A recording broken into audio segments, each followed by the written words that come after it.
Welcome back to the channel and welcome back to another UFC fight prediction video. In this video, I'll be predicting the full card of fights for UFC Fight Night, Tybura versus Spivac 2. So without further ado, let's get to our first fight on the card. So in our first fight we have in the women's strawweight division, we have a rematch between Stephanie Luciano versus Alencar. And how do I feel about this one right here is I'm going low confidence Stephanie Luciano to beat Alencar. And with this one, I just feel like I see what I guess the judges or whoever the powers that be saw in the first fight. Well, like before and after. And that's why I'm leading to Stephanie Luciano. I feel like Alencar is a solid fighter. No, to be, well, I'm not even gonna get on that. She's not that solid. She's undersized, pretty one-dimensional, and not even great in that one dimension. Luciano, feel like she's the better overall fighter. She's got to work on her ground game, at least, well, I would say more so than her ground game, her ability to stuff takedowns, work on her takedown defense, and it should be her fight. I feel like Alencar is going to be her best early, probably trying to get takedowns, but I think Luciano's going to patch up her takedown defense and do a better job of stuffing the takedowns. It did kind of similar to the last fight, but earlier, and instead of trying to come on more so late second round and into the third round, I think she's going to start to come on late first round and then carry that through 3 rounds. I think she beats Alencar via third round TKO. So I think she's gonna be addressed to wrestling and pick apart the small one-dimensional Alencar.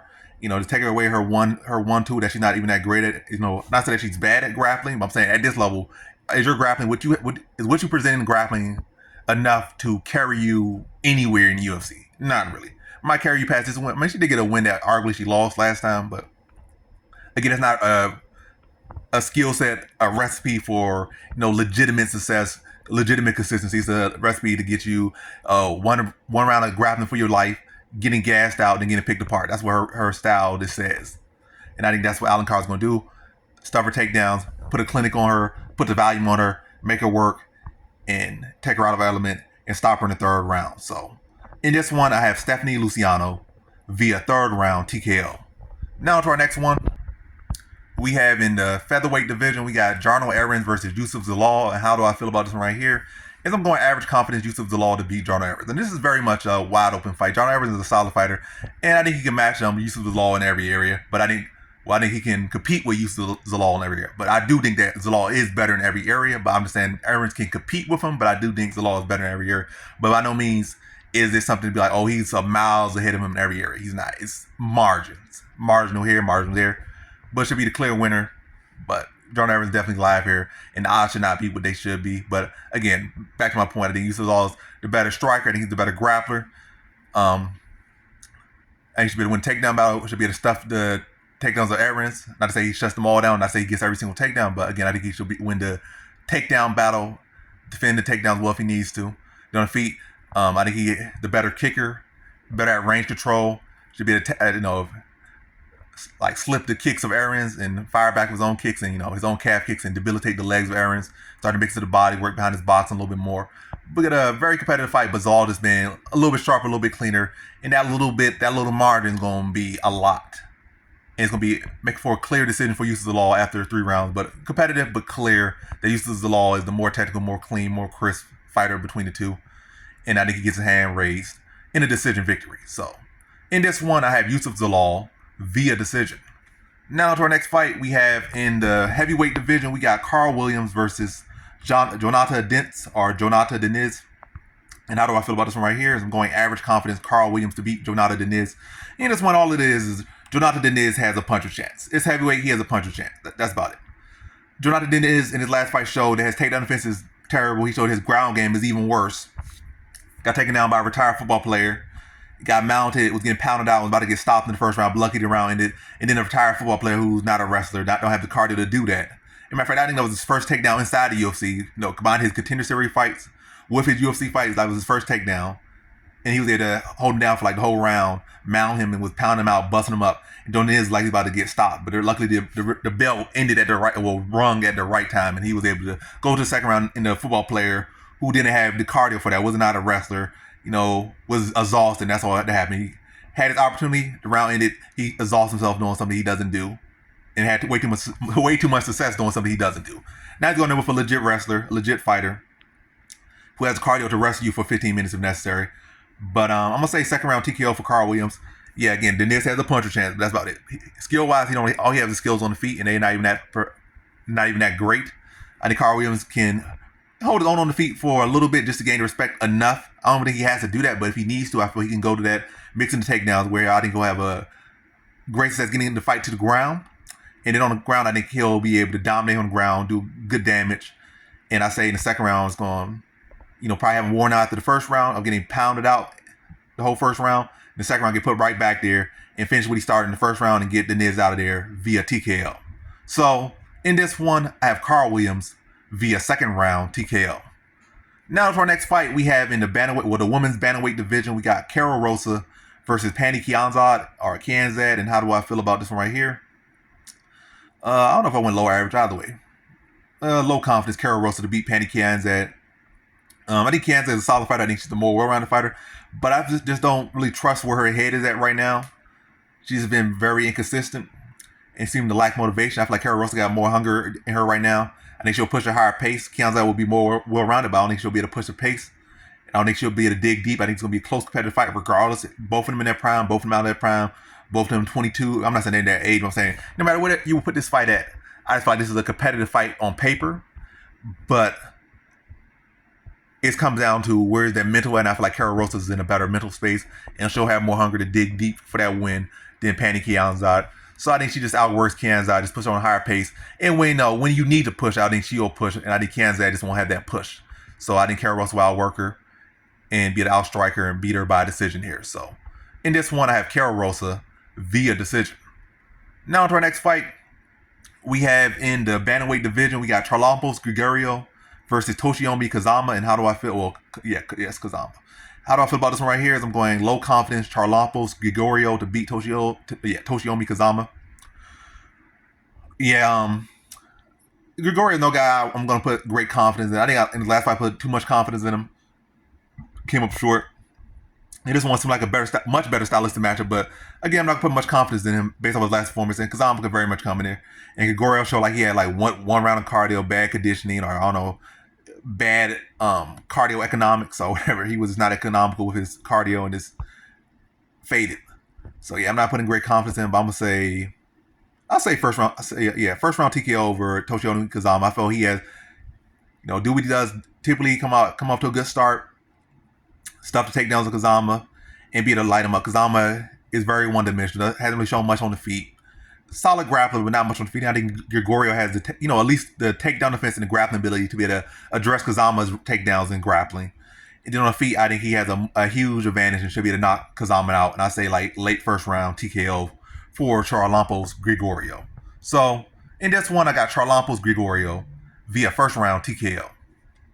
Now for our next fight, we have in our first fight on the main card in the women's bantamweight division, we got Santos versus Chelsea Chandler.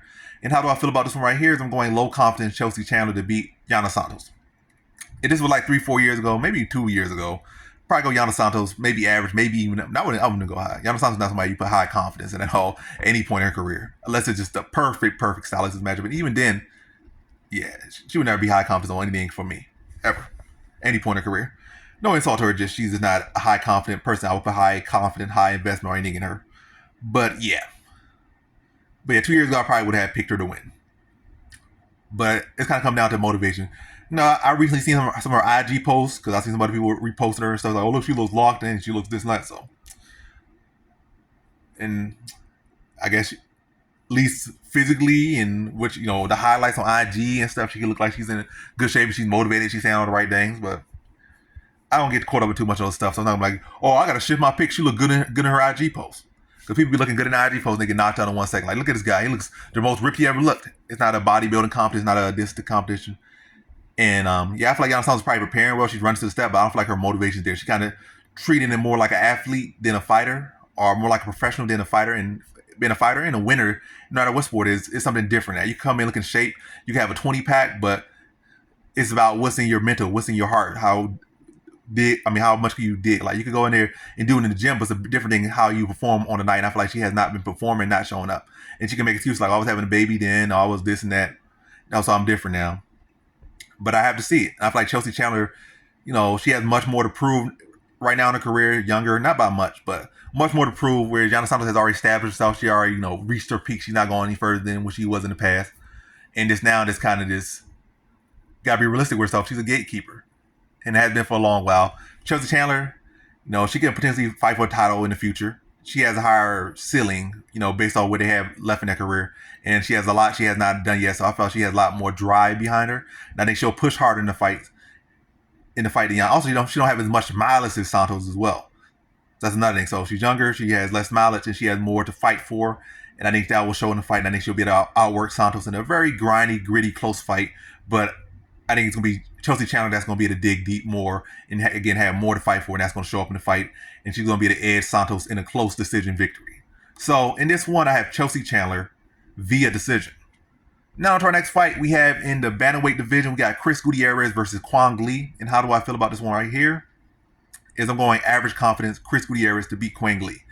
And as I said before, a good average for Chris Gutierrez, I said in the quick pick. But yeah, Kwang Lee, this reminds me very much of a couple fighters that Gutierrez has already fought before.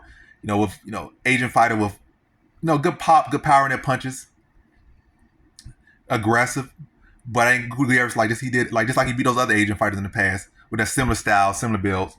I think he'll look to chew up the legs of Kwang Lee, take away some of that box, take away some of that ability to plant, take away some of that pop, move, spinning back kicks, inside leg kick, outside leg kick, calf kicks, and again destroy that ability to plant.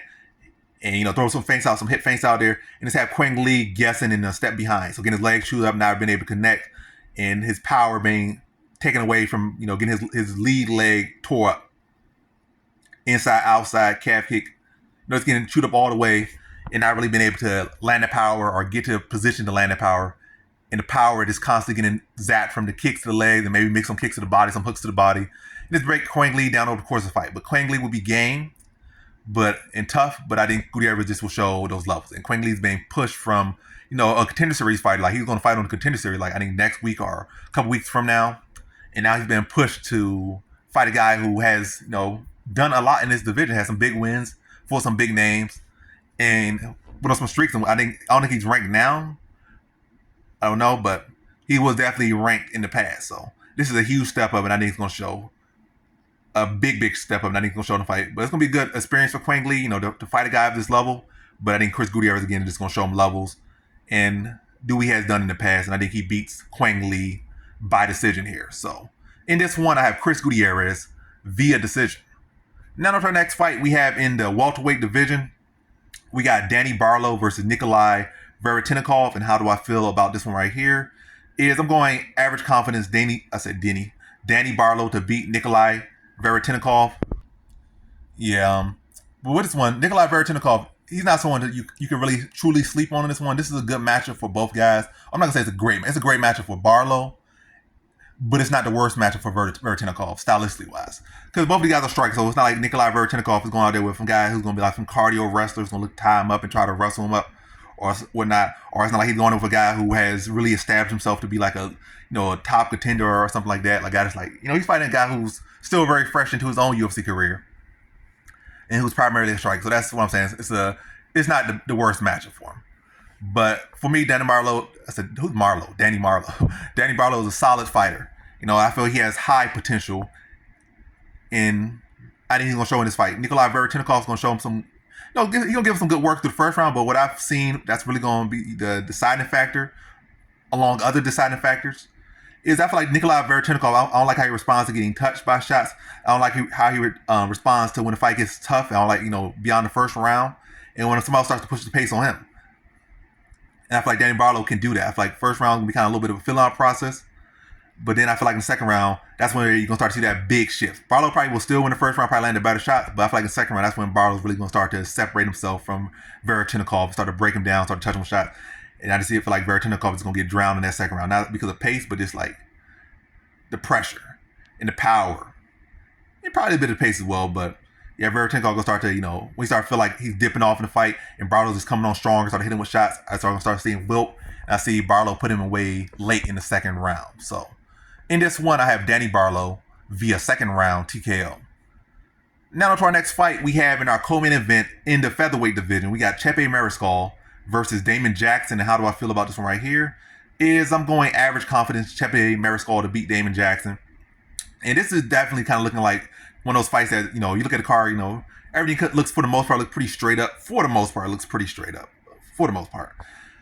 But it's kind of feeling like the fight where Mariscal's going to be the guy that's going to choke. But I am picking to win at average confidence. My concern, really the main concern with Damon Jackson is if he could take you down and blank you. That's what you got to worry about. But ultimately, I'm going Chepe Mariscal, average confidence. I don't think he's going to set position with Damon Jackson. If Jackson gets a takedown or, doing okay. No matter what, if Damon Jackson's getting off to a good start with striking, Chepe Mariscal is not going to be like, oh my gosh, I'm getting off struck, I'm lost. Or if Damon Jackson gets a takedown and try to, just blanket him like he does to people, he's not going to just like, oh, I'm going to set this position. I'm going to be here for 4 minutes of the round. Like, I'm cooked now. He took me down this round. He's going to take me down second round. People just like go out there and they like accept losing. Like, they get taken off first round. I'm cooked. I'm going to get taken down to hell for 2 rounds more. Like, they just be accepting it. Chepe Mariscal, that's the one thing about him. He don't accept nothing. Like, he go out there and scrap. He has been his chin touched a couple times outside the UFC. But as far as a guy that's accepting a loss, I can't really recall looking at any of his fights seeing a guy that just accepts losing, accept defeat. He'll fight for every minute, every second, every position.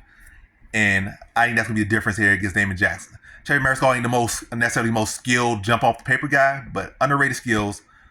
You can see the heart, you can see the will, you can see the desire. That's for sure. That's not undeniable, not underrated. That's very much known. And I think he'll be able to push the pace, and fight Damon Jackson for every position, every single foot position, ground position, takedown defended, puts the pace on Damon Jackson. They start to break him down over the course of the fight. And I think he stops him late second round after putting on a blistering pace and Damon Jackson just getting crumbled underneath that pressure and that pace and that volume and those strikes. And I think he stops Jackson in the second round via TKO late. So in this one, I have Chepe Mariscal via second round TKO. Now to our main event, we have in the heavyweight division, we have a rematch. Marcin Tybura versus Sergey Spivac 2. In the first fight, Tybura beat him by decision. And I'm expecting yet another... What am I expecting? I don't know what I said anything, but it don't matter. I'm picking Tybura. That's all that matters. I'm picking Tybura, low confidence, to beat Sergey Spivac in the rematch. And I'm going to say third round TKO for Tybura. I think Spivac's a good... he could be strong in the first round, maybe first 2 rounds, but I feel like he's not necessarily a guy, he could seem like statistically wise, or you look at his record, he did get a stop in the second round, third round here, but you got to put the context in there. He went with guys who don't have the best wrestling or best grappling defense, and then he was able to get that stoppage in the second round, like take him down and ground upon him. But you haven't really seen him drop no one on the feet with his striking in the UFC. You haven't really seen him hurt no one on the feet in the UFC, so they'd be rock no one on the feet from Spivac. You have seen Tybura hurt a couple people on the feet. You have seen Tybura get at least 1 or 2 knockouts in the UFC. Maybe not recently, but you have seen that. Have not seen that from Spivac. He's not really a power puncher. Okay, boxer, but not really a power puncher. More volume guy. And again, still hasn't really shown to hurt nobody significantly or knock them out, nothing like that. And most stoppages have come by submissions and ground and pound. And the fights when he has been pushed, his cardio has not looked particularly great in the second or third round. And Tybura, not say he's a super great cardio guy, but I've seen him go in hard competitive fights and, be to hold his own and not look like he's just gassed for air so much. I see him go 5 rounds, him go this, see him go that. And I have not seen that from Spivac. I feel like Tybura, in the last fight they fought, he was able to out-wrestle him, out-grapple him. I don't think it's going to be as easy. This time it's going to be a much more competitive fight, but I feel like Tybura will be more seasoned and more, more prepared for that area. Even if it's going back, you're going to take down here, I'm going to take down. They're trading takedowns, trading positions, battling for underhooks, trying to turn each other against the cage and whatnot. I think Tybura will be able to maintain a pace and be able to, have the better cardio and conditioning for that battle that's going to happen. Spivac's probably going to try to, throw a little more heat in this fight. Maybe try to get him out of there early and try to push a higher pace. But I feel like Tybura is going to have a more measured pace. And that's going to be the winning pace. Spivac might come on and have some success, maybe edge the first round or 2, but this is a 5-round fight. And I feel like Spivac, again, hasn't shown that ability to knock no one out at this level or hurt no one just yet. And I think Tybura is going to be able to, engage, bait him into that clinch battle. Spivac probably going to try to throw some shots, and Tybura probably made a duck under, create a clinch, pin him in his cage. They try and battle for position. and Spivac just like getting worn down by that battle. Again, having success probably early and looking closer, but it's just not going to last. It's going to dip off. Now I feel like if Spivac starts to dip off, so they get a little bit tired, it goes to the second round, and goes to the third round. I think he'll be a little bit tired, a little bit labored, throwing arm punches, mouth open, shoulders low, arms like at his side. I think Tybura is going to be able to catch him with a head kick, bring back the head kick he was dropping people with early on in his UFC career. Catch Spivac with hands low, mouth open, all those things. He's probably expecting a takedown, get caught with a head kick. Rocked. Then I think Spivac starts to, not Spivac, I think Tybura follow him to the ground, get some ground and pound, and gets him out of there third round via TKO. So in this one, I have Marcin Tybura via third round TKO. And that concludes my fight predictions for the full card of fights for UFC Fight Night, Tybura versus Spivac 2. And as always, thanks for watching. Peace.